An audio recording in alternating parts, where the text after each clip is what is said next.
یہ بتائیے کہ سفر کربلا میں جو آپ کا کردار ہے تنولی صاحب، یہ میں ابھی جو میں بات ابتدا میں کر رہا تھا، اور یہ بات ظاہر ہے میں کل رات بیٹھ کے سوچتا ہی رہا مستقل کہ جو شہادتیں ہوتی رہیں ظاہر ہے ان کو تو پتہ نہیں کہ پیچھے جو ان کے ہوتی رہیں شہادتیں ان کے سامنے، لیکن آگے کیا ہوا کچھ نہیں پتہ۔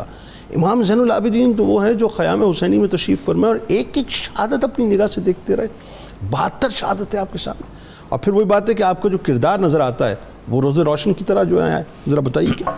بسم اللہ الرحمن الرحیم۔ جی جنید صاحب، بالکل جس طرف آپ اشارہ کر رہے ہیں، امام زین العابدین کا جو کردار ہے سفر کربلا کے اندر، جو کربلا کی قربانی تھی اور اتنا بڑا حادثہ تاریخ کا، وہ حادثہ تاریخ میں محفوظ رکھا امام زین العابدین کے سفر کربلا میں شامل ہونے نے۔ اللہ، کیونکہ امام زین العابدین سب سے زیادہ اتھانٹک راوی ہیں اور سب سے زیادہ اتھانٹک سند ہیں اس واقعے کو بیان کرنے میں، بے شک اس میں کوئی دوسری رائے نہیں۔ اور دوسری بات آپ جنید صاحب یہ دیکھیں کہ سورہ کوثر کا مظہر عتم بھی میدان کربلا میں امام زین العابدین بنے، سبحان اللہ، سبحان اللہ، کہ جو اللہ رب العزت نے آپ صلی اللہ علیہ وسلم کو بشارت دی تھی کہ آپ کی نسل کے ہم محافظ ہیں، تو وہ بشارت امام زین العابدین کی صورت میں کربلا سے آگے جاری ہوئی، اللہ اس کو تسلسل ملا۔ اللہ اکبر۔ جتنے بھی واقعات گزرے کربلا کے اندر، آپ نے بھی ذکر کیا اپنے انٹرو کے اندر، جو شہادتیں ہوئیں، جو مظالم ہوئے، ان کا کتنا اثر ہوا امام زین العابدین پر۔ آپ دیکھیں کہ اس کے بعد جتنی آپ کی زندگی تھی، جب آپ کے سامنے کھانا لایا جاتا تو آپ پہ گریہ طاری ہو جاتا، اور فرماتے کہ میرے جد، میرے والد بغیر کھائے، بغیر پیاسے بھوکے اس دنیا سے چلے گئے، اور کھانا وہیں رہ جاتا۔ اچھا، روایتیں بھی بتاتی ہیں کہ ٹھنڈا پانی پھر کبھی زندگی ساری مسکراہٹ ان کے چہرے پہ نہیں آئی، مسکراہٹ چہرے پہ، حتیٰ کہ ان کے اس کثرت گریہ سن کے خادم نے کہا حضور یہ آپ کا غم کب ختم ہوگا؟ اللہ، آپ نے فرمایا یعقوب کے 12 بیٹے تھے، اللہ، ایک بیٹا نگاہوں سے اوجھل ہوا، مرا نہیں تھا۔ اللہ، تاریخ نہیں، قرآن بتاتا ہے کہ اس کے گریہ میں یعقوب کی آنکھوں کی روشنی چلے گی، اللہ، میں نے 72 لاشیں اپنے سامنے گرتی دیکھی، اللہ، اللہ، اللہ، تو میرا غم کیسے ختم ہو سکتا؟ اللہ، اللہ، تو جنید صاحب یہ کہنے کی باتیں ہیں، کہنا بہت آسان ہے۔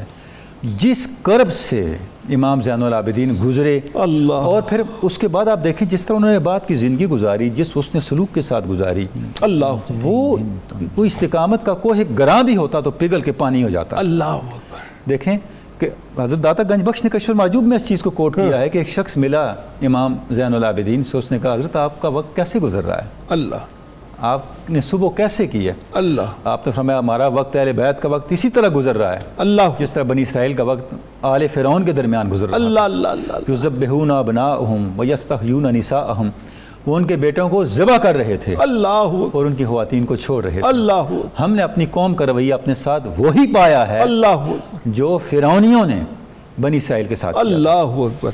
یعنی آپ دیکھیے، میں ایک اور میں بات سوچ رہا تھا کہ جوش حیدری، غیرت حیدری ظاہر خون میں رواں دواں ہے، اور آپ جو ہے اجازت مانگتے رہے بار بار کہ بابا جان مجھے اجازت دے دیجئے، میں جانا چاہتا ہوں، میں شہادت اختیار کرنا، میں لڑنا چاہتا ہوں، منع کیا، انہوں نے منع کیا۔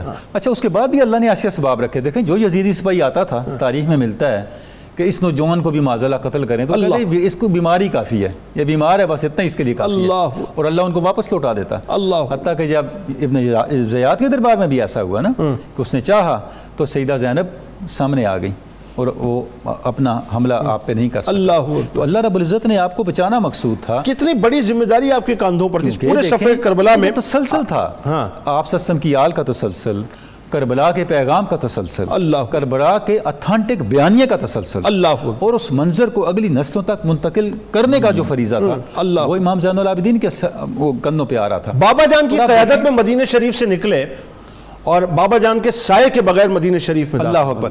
اور جنید صاحب آپ دیکھیں کہ یہ جو سفر کربلا میں امام زین العابدین کی مؤثر موجودگی تھی، اس کا اثر کیا ہوا؟ جہاں جہاں آپ بولے، جو کچھ آپ نے کہا، وہ اس دور کے شعور کا حصہ بن گیا۔ میں ایک مثال آپ کو دوں گا، بتائیے کہ جس وقت شام طواف کر رہا تھا، جی جی، اور طواف کے دوران اس نے چاہا، اس کے باڈی گارڈز نے چاہا کہ یہ حجر اسود کو چوم لے، اور ہجوم کا ریل آیا اور اچھل کے کہیں جا پہنچا۔ جب امام پاک آئے اللہ، تو لوگوں نے راستہ چھوڑ دیا، اللہ اکبر، اب وہاں پہ ایک مکالمہ ہوا, لوگوں نے پوچھا یہ کون ہے اس سے, اس نے کہا مجھے نہیں پتا. وہاں فرزدق کھڑا, فرزدق کھڑا تھا, اس نے قصیدہ آئے وہیں فی البدی کہہ دیا. اللہ بتائیے کیا کمال قصیدہ ہے. میں یہ عرض کرنا چاہتا ہوں وہ قصیدہ کیا ہے.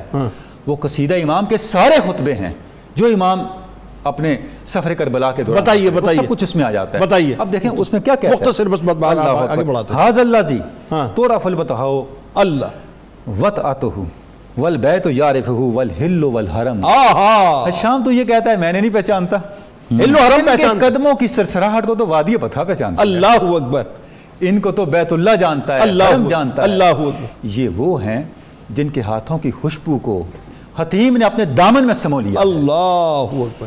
جب یہ حجر اسود کو چومنے کے لیے آ رہے تھے. اللہ, یہ وہ ہیں جن کے جد امجد سے افضل آج تک پیدا نہیں ہوا. اللہ اللہ. ان کی ہدایت نے تاریکیوں کو رخصت کر دیا ہے. اللہ. تیرا یہ کہنا کہ میں نے نہیں پہچانتا, انہیں کوئی نقصان نہیں دے سکتا, ہاں. انہیں عرب جانتا ہے, عجم انہیں عجم جانتا, جانتا سب جانتا. تو جنید صاحب یہ جتنے اشعار آپ پڑھتے جائیں کہیں آپ کو ان اشعار کے اندر کوفہ میں امام کی کی ہوئی گفتگو نظر آئی, ہائے ہائے ہائے, کہیں دربار یزید میں کی ہوئی گفتگو, ہائے ہائے ہائے, کہیں مدینہ طیبہ میں کی ہوئی گفتگو. اللہ اللہ اللہ. مطلب کیا ہے, فرض اس دور کے جو شعراء ہوتے تھے جنید صاحب وہ اس دور کا پروپیگنڈا ہوتے تھے. ٹھیک, اس کا مطلب یہ ہے اس دور کے عام لہجے میں امام زین العابدین نے کربلا کے پیغام کو سمجھ دیا. فرزدق نے اپنے لیے یہ توشہ آخرت بھی جانا تھا, کیونکہ جو کردار کے اعتبار سے ظاہر ان پہ سپاٹس تھے, انہوں نے یہ توشہ آخرت جانا کہ جو میں نے یہ ثنا خوانی کر دی ہے یہ میرے لیے توشہ آخرت بن جائے گی.